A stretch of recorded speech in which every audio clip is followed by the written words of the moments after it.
जी अस्सलाम वालेकुम व्यूअर्स, मैं हूं समीना पाशा। उम्मीद है आप लोग खैरियत से होंगे। व्यूअर्स, कुछ आम खबरें अपडेट्स लेकर इस व्लॉग में आपके सामने हाजिर है जनाब। आज खबरें हैं मज़ाहमत की जीत की, क्योंकि दो जगह पर हमने देखा है कि आज मज़ाहमत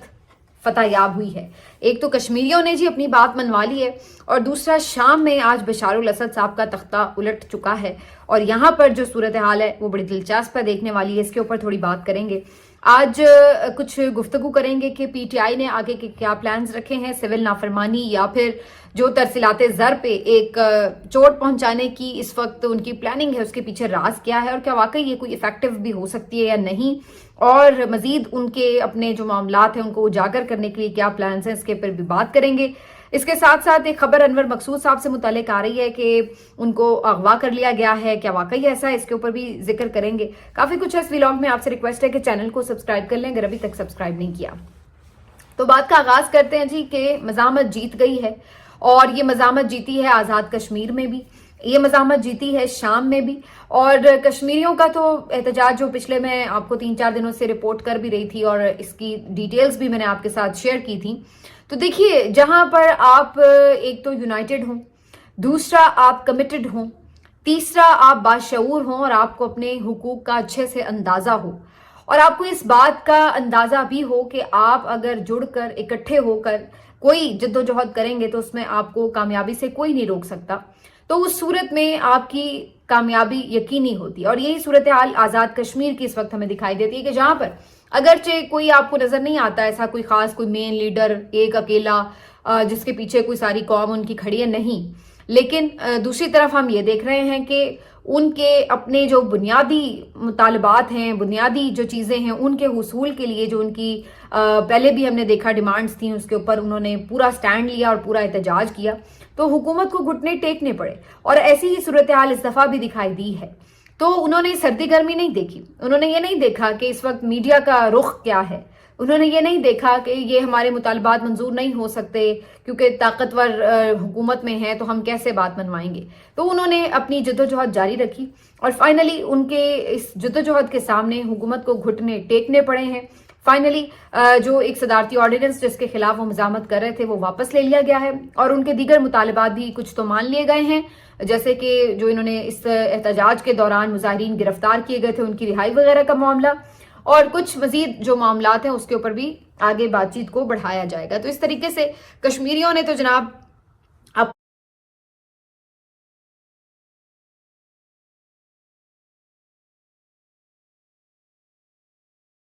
मार लिया है, और उन्होंने हमेशा से ये साबित किया है कि कश्मीरी खून में है कि ये लोग सरेंडर नहीं करते, ये लोग जद्दोजहद करते हैं, ये लोग मुखालिफ से नहीं होते, और ये कुर्बानी देना भी जानते हैं, जद्दोजहद करना भी जानते हैं, चाहे ये सरहद के इस पार हैं चाहे ये सरहद के उस पार हैं। लेकिन एक लाजवाल किस्म की इनकी कुर्बानियों का सिलसिला है, और ये कौम अपने आप में ये बताती है कि ये दलेर कौम है और अपने हक के लिए लड़ना भी जानती है और खड़े होना भी जानती है। तो कश्मीरियों को तो जी पहली फतह मिल गई है, लेकिन इससे हमारे लिए क्या सबक है? यही सबक है बेसिकली कि जब आप अपने अच्छा, एक चीज तो इंटरेस्टिंग बड़ी है कि कश्मीर में आपको जो लिटरेसी रेट है वो काफी बेहतर नजर आता है। लोग बाशऊर हैं, उन्हें पता है कि उनके राइट्स क्या हैं, और उन्हें ये भी पता है कि उन्होंने अपने राइट्स के लिए खड़े होना है, स्टैंड लेना है। ये नहीं है कि उनको आप कोई भी लॉलीपॉप दे के इधर उधर समझा दें और वो उससे अपने जो राइट्स हैं उससे विड्रॉ कर लेंगे, दस्तबरदार हो जाएंगे। तो वो सूरत हाल वहां पर चलती नहीं है, और यही वजह है कि उन्होंने जब जब एहतजाज किया है वो इतनी बड़ी तादाद में निकलते हैं कि फिर जो भी हुकूमत वक्त है उसको घुटने टेकने पड़ते हैं। बहरहाल आज एक और सूरज गुरूब हुआ है एक लंबे इक़्तिदार का, और ये सूरज गुरूब हुआ है जनाब असद फैमिली का। असद खानदान जो है ये बेसिकली शाम के ऊपर बहुत दहाइयों से आप कह सकते हैं मुसल्लत भी था और रूल कर रहा था। पहले जो इनके अपने वालिद साहब थे बशारुल असद साहब के, हाफिज असद, इन्होंने रूल किया, और इन्होंने जनाब तकरीबन 30 साल अपने जो मुखालिफिन हैं उनको खूब रगड़ा भी लगाया, और शाम के ऊपर इनकी हुकूमत कायम रही, और यहाँ पर इन्होंने भरपूर ताकत का इस्तेमाल कायम रखा। और उसके बाद उनके जाने के बाद बशार उल असद साहब जो उनके साहबजादे थे वो 2000 में यहाँ पर काबिज हुए और उसके बाद से आज तक यानी 2024 तक उनका जो इक़्तिदार का सिलसिला था वो चलता रहा। और इस दौरान उन्होंने इंसानी हुकूक की पामालियाँ भी की, अपने मुखालिफिन को, सियासी मुखालिफिन को बिल्कुल दीवार में चुनवा दिया, दीवार से लगाया नहीं चुनवा दिया, क्योंकि जैसे ही अब उनका इक़्तिदार ख़त्म हुआ है और उसके बाद जो चीज़ें रिवील हो रही हैं तो वो हैरत अंगेज़ हैं कि किस तरह उन्होंने अकूबत खाने और जेलें बनाई हुई थी और पूरी पूरी फैमिलीज अपने मुखालिफिन की उन जेलों के अंदर बंद थी, ख़वातीन थी और बच्चे भी थे और शदीद किस्म के मजालिम का सिलसिला जारी था। आवाज़ उठाने की वहाँ पर भी इजाज़त नहीं थी और एक जुल्म सितम और जबर का रजीम था जो कि मुसलसल जारी था। आज मैं देख रही थी बहुत से लोग ये भी ट्वीट कर रहे थे कि जी देखिए जो इक़्तिदार है उसको ज़वाल है, और इस तरह तो मैं कह रही थी वैसे ये कैसा सवाल है कि 50 साल अगर उस फैमिली ने हुकूमत कर ली एक मुल्क के ऊपर तो फिर बाकी क्या रह गया। इतने अरसे बाद तो वैसे ही बंदा खुद भी मर खप जाता ही है। तो इतना अरसा उन्होंने बहरहाल इस पूरी कौम को अपना गुलाम बना के रखा और अल्टीमेटली यहाँ पर बगावत ने जन्म भी लिया। फिर जाहिर है कुछ इधर उधर से आपको सपोर्ट भी मिल जाती है, तो मिल मिला के आज ये हुआ कि जो बागी पिछले कई दिनों से ये एक शोरश चल रही थी तो आज उसको फतह से हमकिनार किया गया है और बागी जो है वो जीत चुके हैं।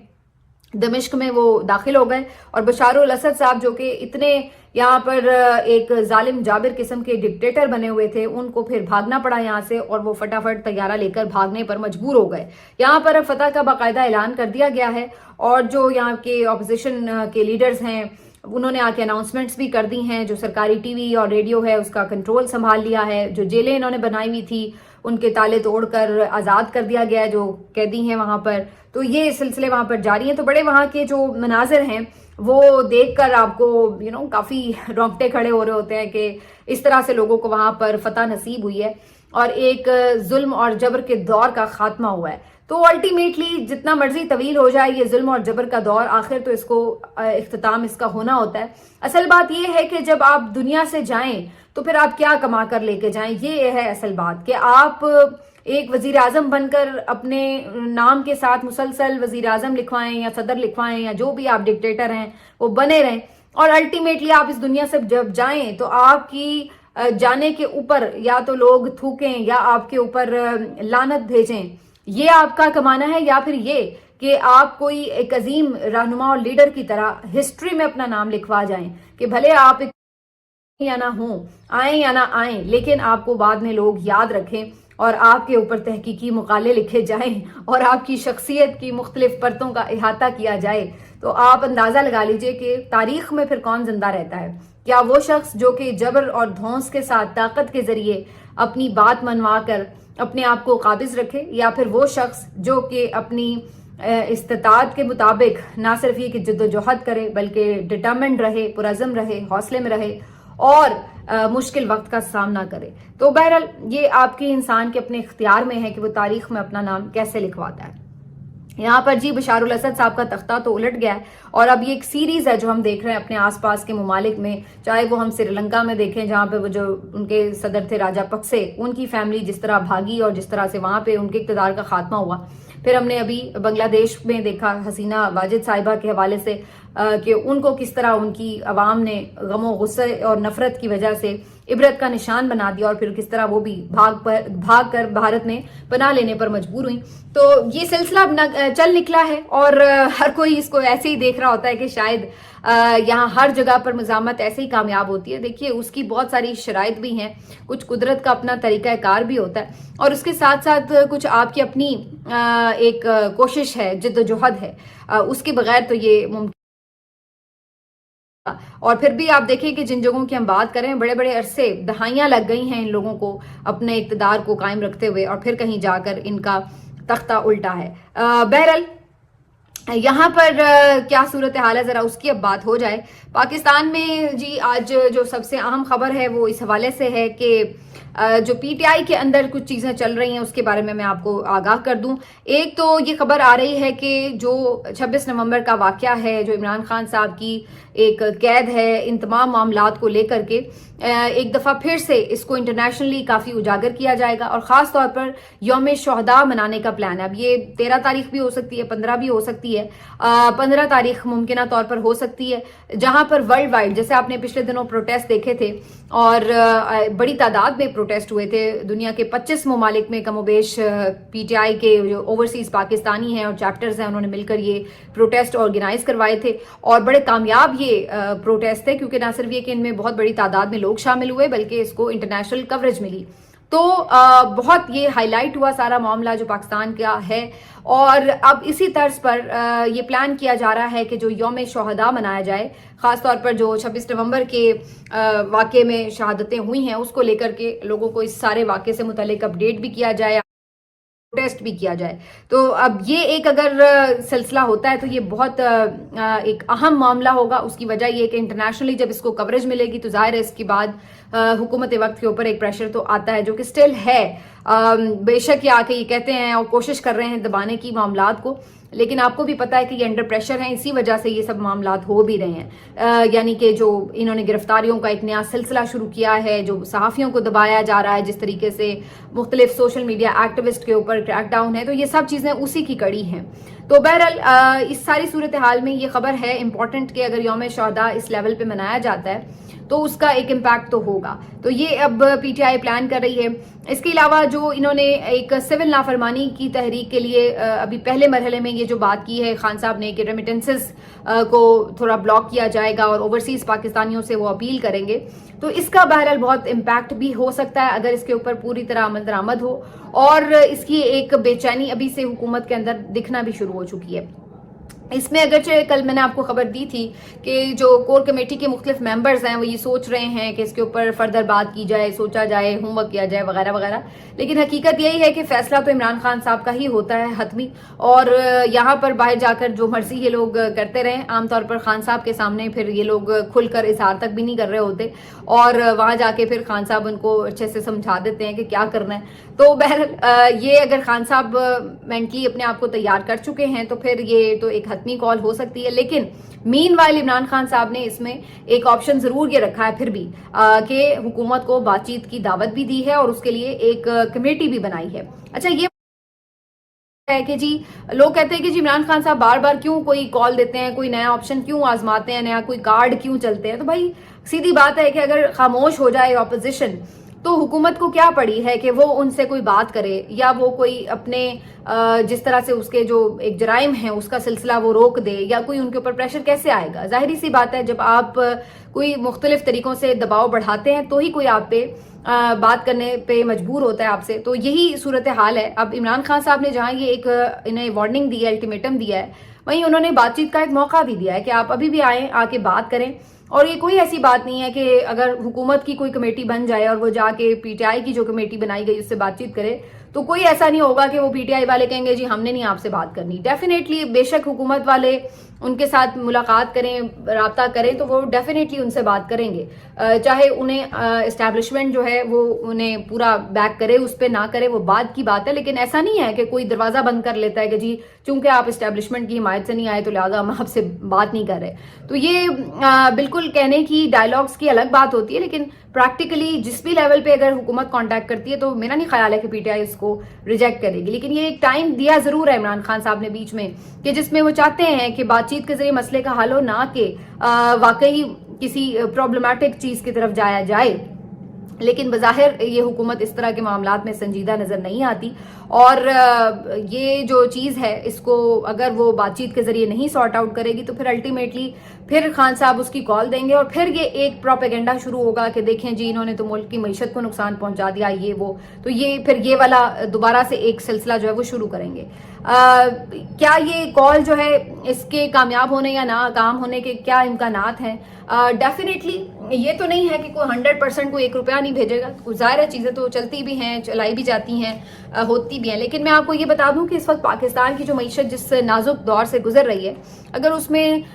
30-40% भी आपके जो तरसीलात ज़र है उसमें कोई कमी आती है तो उसका ठीक ठाक झटका लगेगा आपकी मईशत को, क्योंकि सबको पता है कि इस वक्त जो बैकबोन बनी हुई है वो यही तरसीलात ज़र बनी हुई हैं। तो अब इस सिलसिले में बल्कि मुख्तलिफ आज के जो अखबारात हैं, अंग्रेजी के भी, डॉन न्यूज़ को भी मैंने देखा, उन्होंने भी इस बारे में आर्टिकल में लिखा हुआ है। तो उन्होंने भी ये बात मेंशन की है कि अगर इसको हुकूमत ने वाइजली नहीं किया तो ये आपके लिए भी परेशान कुन हो सकता है मईशत के लिए। तो बेहतर है कि आप, इमरान खान साहब ने अगर एक चैनल बातचीत का खोला है تو آپ اس چینل کو یوٹیلائز کریں, ان سے بات چیت کریں, ان سے انگیج کریں. تو یہ ایک سوچ جو ہے وہ انہوں نے ضرور دی ہے. باقی یہ تو ظاہر ہے دونوں طرف سے ہوتا ہے, ادھر حکومت کی طرف سے بھی سخت بیانات آتے ہیں, بعض اوقات پی ٹی آئی کے لوگ بھی بہت سخت بیانات دیتے ہیں, لیکن یہ الگ بات ہے کہ جو پی ٹی آئی کی طرف سے سخت بیانات جاتے ہیں تو اس کا اثر حکومت پہ پریشر کی صورت میں تو آئے یا نہ آئے, لیکن یہ ضرور ہوتا ہے کہ عمران خان صاحب کو سختی کافی بھگتنی پڑتی ہے. اور جب بھی پی ٹی آئی کے لوگ بہت زیادہ آ کے فرنٹ فٹ پر للکارتے ہیں تو پھر اس کے بعد یہ ہوتا ہے کہ عمران خان صاحب کے لیے سختیاں بڑھا دی جاتی ہیں, ان کو کبھی اخبار بند کر دیے جاتے ہیں, کبھی ان کو ملنے ملانے میں تنگی کا سامنا کرنا پڑتا ہے. تو اس قسم کی چیزیں پھر ان کے ساتھ ہوتی ہیں. تو یہ بھی ایک وجہ ہے کہ جس کی وجہ سے بہت سے لوگ یہ تنقید جب کر رہے ہوتے ہیں کہ پی ٹی آئی والے کھل کے بات نہیں کرتے, تو اس کی ایک وجہ یہ بھی کہیں نہ کہیں ہوتی ہے کہ الٹیمیٹلی اس کا جو نزلہ ہے وہ خان صاحب کے اوپر بھی گرتا ہے اور تنگی ان کو بھی پیش آتی ہے. تو یہ بھی چیز اپنی جگہ ہوتی ہے, کیونکہ یہ بار بار دیکھا گیا کہ عمران خان صاحب کی جو جیل میں سہولیات ہیں ان کو بند کر دیا جاتا ہے. پچھلے دنوں فیصل فرید چودھری صاحب جو ہیں انہوں نے کافی اس پہ مطلب اس میں جا کے کورٹس میں بھی جا کے اس کے اوپر کافی فائٹ بھی کیا, جس کے بعد پھر ان کے اخبارات وغیرہ بھی بحال ہوئے اور کافی کچھ ملاقاتوں کا سلسلہ بھی کھلا. اور ابھی ریسنٹلی آپ نے دیکھا ہے کہ جو جی ایچ کیو حملہ کیس میں فرد جرم عائد کرنے کا معاملہ تھا, اس پر کافی بڑی تعداد نے جو پولیٹیکل عمران خان صاحب کے لوگ ہیں, پرانے ساتھی ہیں, ان سے ان کی ملاقات ہو سکی. یہ بھی بڑا دلچسپ ہے اور یہ ایک اچھا ہوا کا جھونکا آپ اس کو کہہ سکتے ہیں کہ عمران خان صاحب تک ایک اوپن قسم کی ایٹ لیسٹ انفارمیشن تو جائے, کیونکہ دیکھیے وہ ایک جیل میں ہیں جہاں پر بہت محدود انفارمیشن ان تک پہنچتی ہے. اخبارات وغیرہ تو بار بار بند کر دیے جاتے ہیں, اور پھر جو لوگ ان سے ملنے جا رہے ہیں وہ وکلاء وغیرہ ہیں جو کیسز کے سلسلے میں جاتے ہیں, تو بڑی ایک تھوڑی سی انفارمیشن ان تک بعض اوقات پہنچ پاتی ہے. تو یہ ہے کہ اب اگر ایک پولیٹیکل ایڈوائس ان تک جائے, پولیٹیکل انفارمیشن ان تک جائے, تو ان کے لیے بھی فیصلہ سازی میں بھی آسانی ہو اور وہ بہتر مفید فیصلے بھی کر سکتے ہیں. تو یہ ایک اچھی اپرچونٹی تھی کہ جس میں ان کی 70-80 لوگوں سے ملاقات ہوئی پرانے, اور ایک انہیں یعنی سیاسی جس کو آپ کہتے ہیں سیاسی رہنمائی وہ بھی ملی, مشاورت ہوئی سیاسی. تو اس طریقے سے جو ملنے والے تھے ان کے لیے بھی وہ فائدہ مند تھا, کیونکہ وہ بھی بڑے حوصلے میں آئے عمران خان صاحب کو دیکھ کر, ان کو مل کر. اور عمران خان صاحب کے لیے بھی ایک اچھا تھا کہ ان کو بھی باہر کی چیزوں کے بارے میں اور زیادہ اپنے جو ان کے لمیٹڈ سورسز ہیں ان کے علاوہ بھی انہیں چیزوں سے انفارمیشن ملی, تو ظاہر وہ بھی بہتر فیصلہ سازی کے پوزیشن میں آ سکتے ہیں. تو اگر حکومت, میں یہ سمجھتی ہوں کہ یہ جو حکومت کے لیے بھی سوچنے کی بات ہے کہ بجائے اس کے کہ آپ یہ پابندیاں لگائیں, آپ کو یہ چاہیے کہ جو پولیٹیکل لوگ ہیں عمران خان صاحب کے, ان سے ان کو ملنے دیں تاکہ وہ عمران خان صاحب کے ساتھ ایک پولیٹیکل مشاورت کریں اور اس سارے بحران کا ایک سیاسی حل نکل سکے. اگر آپ یہ روک ٹوک لگائیں گے تو پھر جو چیزیں ہیں وہ مزید خراب ہوں گی, مزید بحران بڑھے گا, مزید کشیدگی بڑھے گی, مزید درجہ حرارت بڑھے گا, جو کہ ظاہر ہے پاکستان میں کسی بھی طرح کوئی استحکام تو نہیں لا سکتا کم از کم. تو اگر آپ چاہتے ہیں کہ کوئی بات چیت سے ہی مسئلے کا حل نکل آئے, تو اس کے لیے یہ ضروری ہے کہ عمران خان صاحب کی جو ایک پولیٹیکل کمیونٹی ہے ان کے ساتھ ان کی مشاورت اور میل ملاقاتیں ہوں. اور میرا خیال ہے حکومت کو اس سلسلے میں ضرور اپنی جو پالیسی ہے اس وقت کی اس کے اوپر نظر ثانی کرنی چاہیے, ورنہ اس سے جو ہے اس طرح سے معاملات جو ہے وہ مزید بگاڑ کا شکار ہو سکتے ہیں, اس میں کوئی بہتری آنے کا امکان کم ہے. بہرحال جی, پی ٹی آئی اگلے دنوں میں آپ کو مزید فرنٹ فٹ پر کچھ نہ کچھ کرتی نظر آ رہی ہوگی, اور اس کے اثر کے طور پر اگر یہ اس کے اوپر ترسیلات زر والے معاملے کے اوپر امپلیمنٹیشن تک بات جاتی ہے تو پھر یہ ایک ٹھیک ٹھاک جھٹکا بھی ہو سکتا ہے حکومت کے لیے. اور اس کے بعد اس چیز کو پھر دیکھنا پڑے گا کہ پھر حکومت اس کو کیسے شور کرتی ہے. دیکھیے آپ کو مظاہرین آتے ہیں, آپ نے میکسیمم حل تک بھی ان کو منتشر کر دیا جس طرح بھی, تو یہ بھی آپ نے کیا, لیکن آپ کسی کو مجبور نہیں کر سکتے کہ وہ آپ کو کس طرح سے, اگر وہ ترسیلات زر نہیں بھجوا رہے ہیں یا کم بھجوا رہے ہیں یا اور مینز سے بھجوا رہے ہیں, تو ان سب چیزوں کے لیے آپ کے لیے مسئلہ زیادہ بننے کا چانس ہے. اور اس کے بعد پھر کیونکہ حکومت میں آپ ہیں, آپ کو اپنے اخراجات پورے کرنے ہیں, اپنی معیشت کا پہیہ چلانا ہے, تو یہ کس طریقے سے آپ نے کرنا ہے یہ اب پھر آپ کے اوپر ذمہ داری آئے گی. تو آنے والے دن جو ہیں وہ کافی امپورٹنٹ ہونے جا رہے ہیں. ملتے ہیں آپ سے اگلے ویلاگ میں, اپنا خیال رکھیے, اللہ حافظ.